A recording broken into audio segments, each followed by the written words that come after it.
ल सुषमा यता ओहो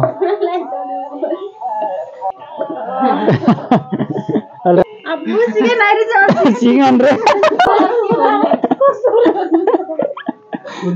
कुरो तिम्रो गर्लफ्रेन्डलाई के भन्न चाहन्छौ कुरो बुझ न केटा हो गर्लफ्रेन्डलाई के भन्न चाहन्छौ त्यही त कुरो बुझिहाल्छ नि केटाहरूले तिम्रो गर्लफ्रेन्डलाई के भन्न चाहन्छौ भन त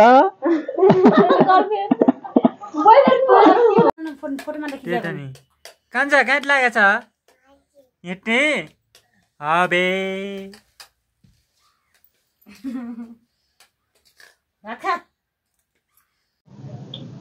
रोटी बनाउँदैछौ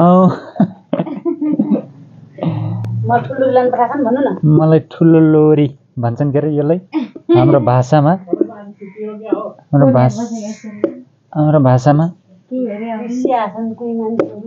ऋषिया हुन् कि हेरे हुन् यसरी बनाउनु पर्छ भनेर सिक्दैछन् सुषमा हौ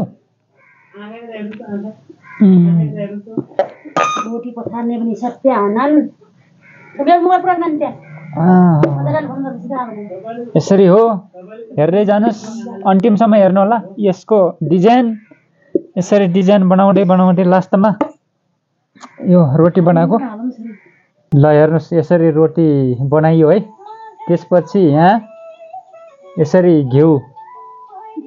घिउ यसरी हाल्नुपर्छ बिचमा यसरी घिउमा यसरी हालेपछि एकछिनपछि फेरि यसलाई काटेर लास्टसम्म हेर्दै जानुहोस् चाहिँ दसैँको उपलक्ष्यमा यो बनाउँदैछु दसैँको उपलक्ष्यमा यसरी यो चाहिँ रोटी एकछिनपछि यसलाई यसरी बनाउने हो यसरी अब यसलाई यसरी निबाड्ने ल यसरी बेल्यो है यसरी बेलेपछि अब यसलाई फेरि काट्नुपर्छ यसरी यसलाई अब च्वाट्टै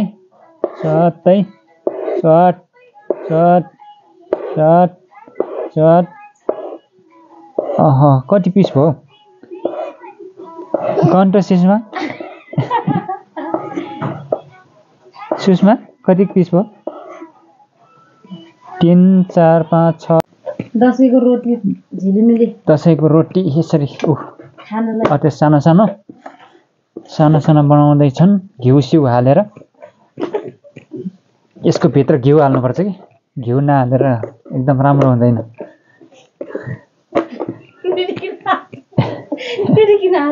किन हाँसेछ हौ भएको कुरो गर्नु परेन आया छन्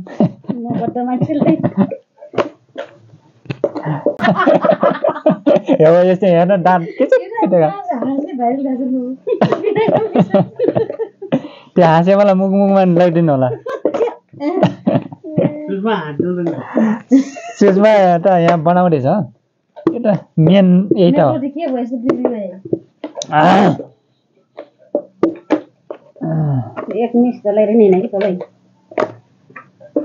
यसरी भिडियो हुँदैछ दसैँको रोटी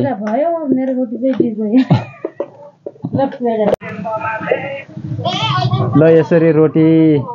ल हेर्नुहोस् है गाइज हो यसरी रोटी यसरी भइसक्यो यसरी रोटी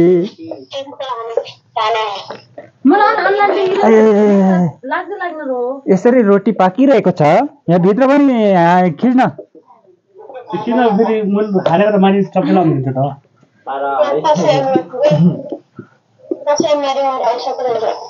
ल रोटी यसरी ल रेडी यसरी कटिङ हुन्छ यसरी हेर्नुभयो पाकेको एकछिनपछि रोटी खाइन्छ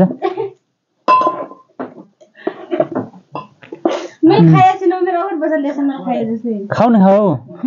चाखा त कस्तो गरेर खास गरी तपाईँ पाहुना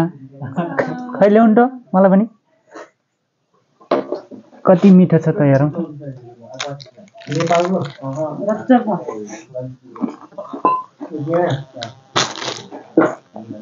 ल बनाइदिनु मैले ल कति मिठो हो दामी छ दामी घिउ हालेको त यो कति मिठो छ अनि यो के हो यत्रोको घिउ यो घिउ त्यही त सातो घिउले मुछ्याएको कि ल सुषमा यता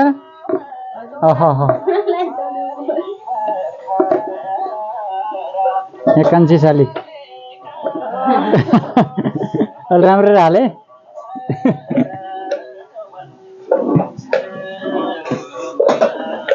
ल हेर सिंगन रे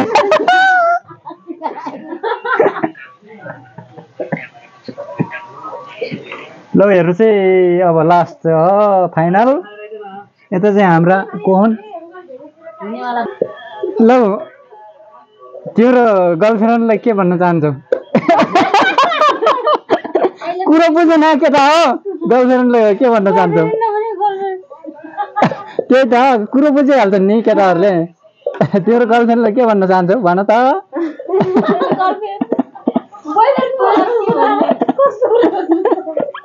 कुरो बुझेर कुरो गर्नु न यहाँ कुरो बुझिहाल्छ नि केटाहरूले ल कोही छौ